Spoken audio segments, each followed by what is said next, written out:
Hi అండి. Welcome to Vijaya 20 March. నేను మీ విజయ. ఈరోజు మనం ఎంతో కమ్మగా, పుల్లగా, కారంగా ఉండే గోంగూర మిల్ మేకర్ కర్రీ తయారు చేసుకుందామండి.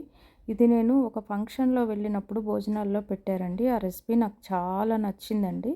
అది మీకు కూడా ఒకసారి చూపిద్దామని చెప్పేసి ఈరోజు ఈ రెసిపీ ప్రిపేర్ చేస్తున్నానండి. రండి చూద్దాం అదెలాగో.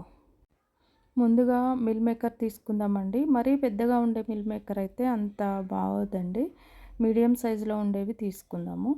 కొన్ని వేడి నీళ్ళు బాయిల్ చేసుకొని, ఆ వేడి నీళ్ళల్లో ఈ మిల్ మేకర్ వేసుకొని నానబెట్టేసుకుందామండి ముందుగా. మనం మిగతా ప్రాసెస్ కంప్లీట్ చేసేలోపు ఈ మిల్ మేకరు ఈ వేడి నీళ్ళల్లో సాఫ్ట్‌గా అయిపోతుందండి. ముందుగా ఒక కడాయి తీసుకొని ఒక 5, 6 పచ్చిమిరపకాయలు సగానికి కట్ చేసుకొని కడాయిలో వేసుకుందామండి. అలానే గోంగూర కూడా శుభ్రంగా 4, 5 సార్లు ఉప్పు నీళ్ళల్లో వాష్ చేసి అది కూడా వేసేసుకుందామండి. విస్తర్లో పంచభక్ష పరమాన్నాలు వడ్డించిన గోంగూరకాయ చూచువారెవరయ్యా అంటే తెలుగువారే అనడంలో ఎటువంటి అతిశయోక్తి లేదండి.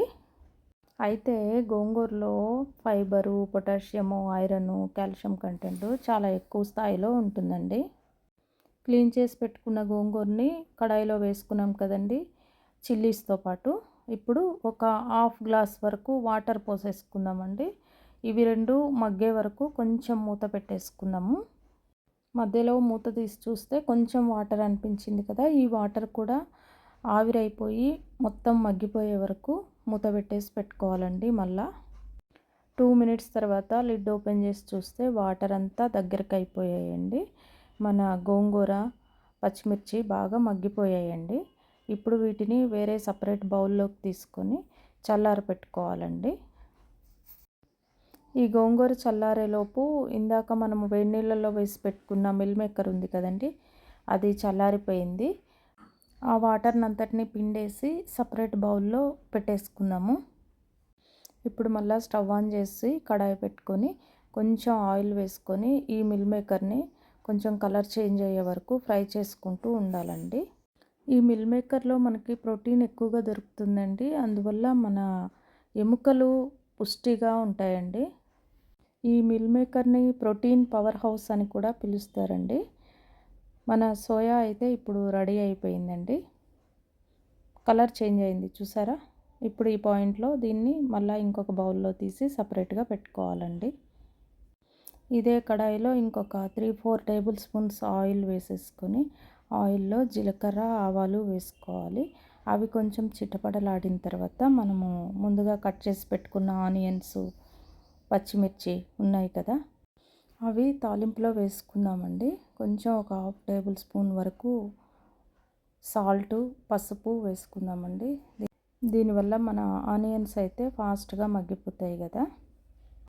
మా పిల్లలు తినరని చెప్పేసి నేను పచ్చిమిర్చి ఎక్కువగా పప్పులో కానీ ఇట్లా కూరలలో కానీ ఎక్కువ వరకు అలా పొడవుగానే వేసేస్తానండి. సో దట్ వాళ్ళు తీసి పక్కకైనా పెట్టేస్తారు కదా, కారం అని ఏడవకుండా ఉంటారు కదా, అందుకని అన్నమాట. ఆనియన్స్ ఫ్రై అయ్యాయి కదా, కొంచెం బ్రౌన్ కలర్లో వచ్చేసాయి. ఈ పాయింట్లో మనము టమాటోలు వేసుకుందామండి. గోంగూర ఆల్రెడీ పుల్లగానే ఉంటుంది కదా, మళ్ళీ ఈ టమాటోలు ఎందుకు వేస్తుంది విజయ అని చెప్పేసి ఆలోచిస్తున్నారా? గోంగూర పుల్లదనం వేరు, టమాటో పుల్లదనం, కమ్మదనం వేరండి. కంపల్సరిగా టమాటోలు వేసుకోవాలి. సో దట్ దానివల్ల టేస్ట్ బాగుంటుందండి. టమాటోలు మగ్గిపోయే వరకు కొంచెం ఒక 2 మినిట్స్ పాటు మూత పెట్టేసి పక్కన పెట్టేసుకుందామండి. ఇప్పుడు అన్నీ పర్ఫెక్ట్గా మగ్గిపోయాయండి. ఈ పాయింట్లో ఉన్నప్పుడు ఇందాక మిక్సీ చేసి పెట్టుకున్న గోంగూర ఉంది కదా, గోంగూర పచ్చిమిర్చి పేస్ట్, అది కడాయిలో వేసుకుందామండి. మిక్సీ చేసుకోవడం ఇష్టం లేని వారు డైరెక్ట్ స్పూన్తోనైనా మెదుపుకోవచ్చు. నేనైతే మిక్సీ వేసాను.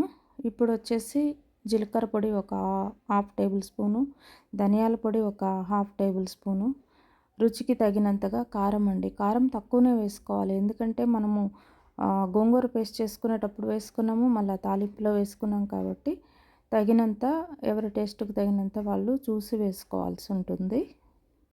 ఇవన్నీ బాగా కలిసేలాగా, గోంగూరకు పట్టేలాగా బాగా ఒక 4-3 సార్లు బాగా కలిపేసుకోవాలండి. ఉప్పు కూడా చూసానండి, నాకైతే తక్కువ అనిపించింది. ఉప్పు కూడా కొంచెం వేసాను. ఎవరి టేస్ట్‌కి తగ్గట్టు వాళ్ళు అడ్జస్ట్ చేసుకోండి. అయితే ఇంకొక విషయం అండి గోంగూరకు సంబంధించి, రోజు పొద్దున్నే పరగడుపున గోంగూర రసం తీసుకునే వాళ్ళకి నైట్ బ్లైండ్‌నెస్ అంటే రేచీకటి అంటారు కదా! అది కంప్లీట్‌గా నయమైపోతుందంటండి. ఇప్పుడు ఫ్రై చేసి పెట్టుకున్న మిల్ మేకర్ ఉంది కదా! అది ఈ గోంగూరలో వేసేసుకోవాలండి. అది కూడా వేసుకున్నాక బాగా కలిపేసి కొంచెం సేపు మూత పెట్టి మగ్గనివ్వాలండి. అయితే నాకు తిక్కుగా అనిపించిందండి. అందుకని నేను కొంచెం వాటర్ వేసుకున్నాను. కన్సిస్టెన్సీని బట్టి వాటరు చూసి వేసుకోవాల్సి ఉంటుంది. చూసారా ఆయిల్ పైకొచ్చేసింది. అంటే మన డిష్ రెడీ అయిపోయింది. ఫైనల్‌గా కొత్తిమీరతో గార్నిష్ చేసుకున్నాము. చూడండి చూడటానికే ఎంత బావుందో కలర్‌ఫుల్‌గా, గ్రీన్‌గా. ఫైనల్‌గా మన గోంగూర మిల్ మేకర్ కర్రీ రెడీ అయిపోయిందండి. అయితే వీడియో ఎక్కడా స్కిప్ చేయకుండా చూడండి. చిన్నవి కూడా మిస్ కావద్దు. ఇప్పటివరకు మన ఛానల్‌ని ఎవరైనా సబ్స్క్రైబ్ చేయనట్లయితే ఇప్పుడు సబ్స్క్రైబ్ చేసుకోండి. లైక్ చేయండి, షేర్ చేయండి, కామెంట్ కూడా చేయండి. థాంక్